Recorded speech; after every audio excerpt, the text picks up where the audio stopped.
उस आरोप का ट्रायल हो, इसीलिए तो मुख्तार को लाया जा रहा कि ट्रायल नहीं करा रहा था। लेकिन अगर आपके ऊपर कोई आरोप हो, उसकी चार्जशीट लगी हो, वो न्यायालय में ट्रायल के लिए पहुंच गया हो और आप उसका ट्रायल न होने देना चाहें, आप न्यायिक व्यवस्था को ठप कर दें और अपने ऊपर लगे हुए आरोप को अपने ही फाइल मंगा करके उठा लें। अकेले अपवाद अपने लिए नहीं योगी जी ने ऐसा किया, अपने खिलाफ लगे हुए सारे मुकदमे उन्होंने कोर्ट में ट्रायल होगा तो गुनहगार साबित हो जाएंगे, गवाही होगी। आपको लग रहा है कि जानबूझकर ये सब कुछ हो रहा है? जानबूझ के नहीं हो रहा है। सवाल यह है कि आपके लिए कानून और हमारे लिए कानून नहीं, हम कानून से ऊपर हैं, ये हो रहा। और ऐसे लोग अगर कहते हैं कि वो कानून का राज स्थापित कर रहे हैं तो हंसी आती है। सबके लिए समान है कानून, सबके लिए बराबर व्यवहार हो कानून का। देश में संविधान है, रूल ऑफ लॉ है। कहां से आप सारे के सारे अपने साथियों के मुकदमे आपने अपनी कलम से उठा लिए? अगर हमसे कोई कहे अफजाल अंसारी तुम्हारे खिलाफ एक मुकदमा है और उस मुकदमे के फाइल को लाए हैं, इस पे दस्तखत करके इसको उठा लो, तो मैं चुल्लू भर पानी में डूब के मर जाना पसंद करूंगा।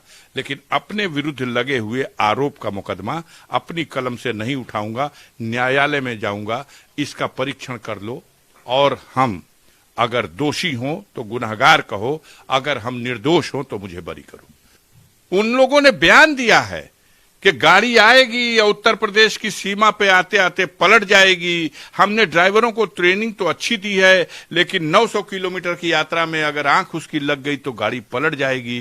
किसी ने कहा बकरे की अम्मा कै दिन खैर मनाएगी, और तमाम बातें हो गई।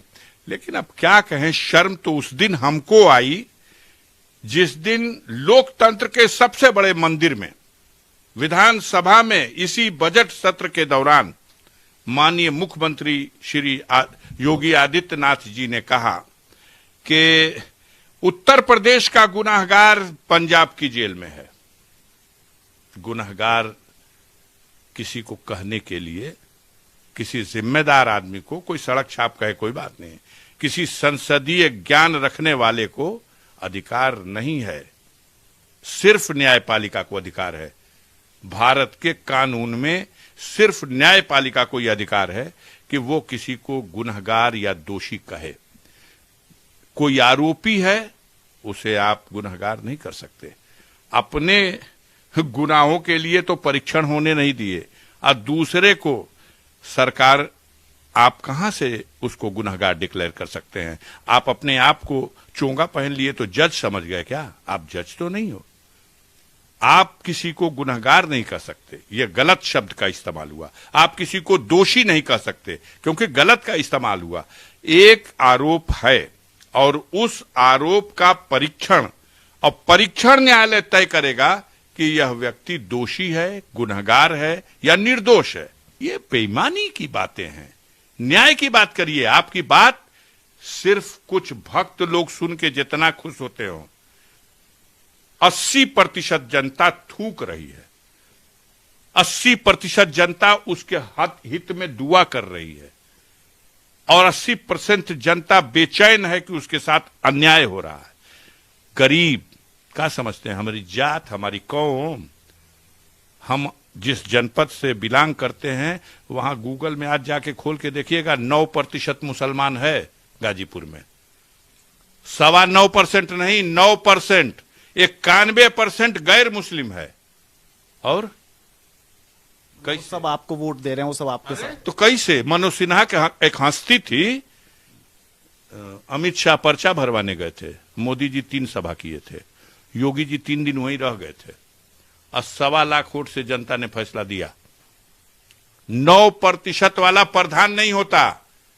और मैं 40 साल से राजनीति में हूं, मेरा बड़ा भाई भी विधायक, मेरा छोटा भाई भी 5 बार से विधायक, मैं भी 7 बार चुनाव जीता हूं।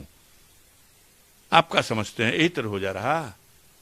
हम जब आज समाज धर्म के नाम पर, जाति के नाम पर, वर्ग के नाम पर विभाजित है,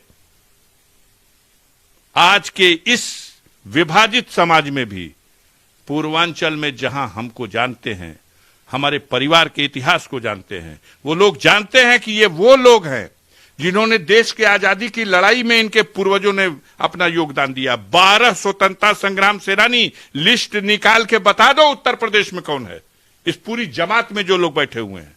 अभी बंगाल में बोल रहे थे कि या तो जेल में या फिर यमलोक में, इस तरह की बात हो रही। अगवा कुर्सियों देख रहे थे कि ना, वो वायरल हुआ है। सामने सुनने वाले 100-200 लोग भी नहीं थे। जाके बोले यमलोक में भेजें, आज आपके पास है, आप इस वक्त भेज दीजिए जो फोर्स आपकी, मार दीजिए गोली, मार दीजिए गोली, आएगा ना मुख्तार। मैं तो कह रहा हूं, मैं नहीं जाऊंगा, और मेरे घर परिवार खानदान और मेरे अजीज, मेरे हमदर्द, मेरे दोस्त, मेरे यार, मेरे शुभचिंतक कोई भी नहीं जाएंगे। हमें सर्वोच्च न्यायालय पे भरोसा है। आप अपनी साख से बट्टा कर सकते हो, लेकिन सर्वोच्च न्यायालय और देश की न्याय व्यवस्था अपनी साख पर बट्टा नहीं लगने देगी। वो इसकी निगरानी होगी, वो इसकी निगरानी कर रही है। हम मुकदमे का ट्रायल हो इससे सहमत हैं।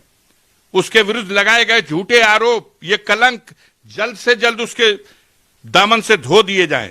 हम चाहते हैं जो 40 मुकदमा का रटा जा रहा, शर्म आनी चाहिए। 40 में 26 छूट चुका है। मनिया को 42 की लगातार बात चल रही है, कह रहे हैं कि 26 छूट चुका है। अभी 23 दिसंबर की डेट लिखी है।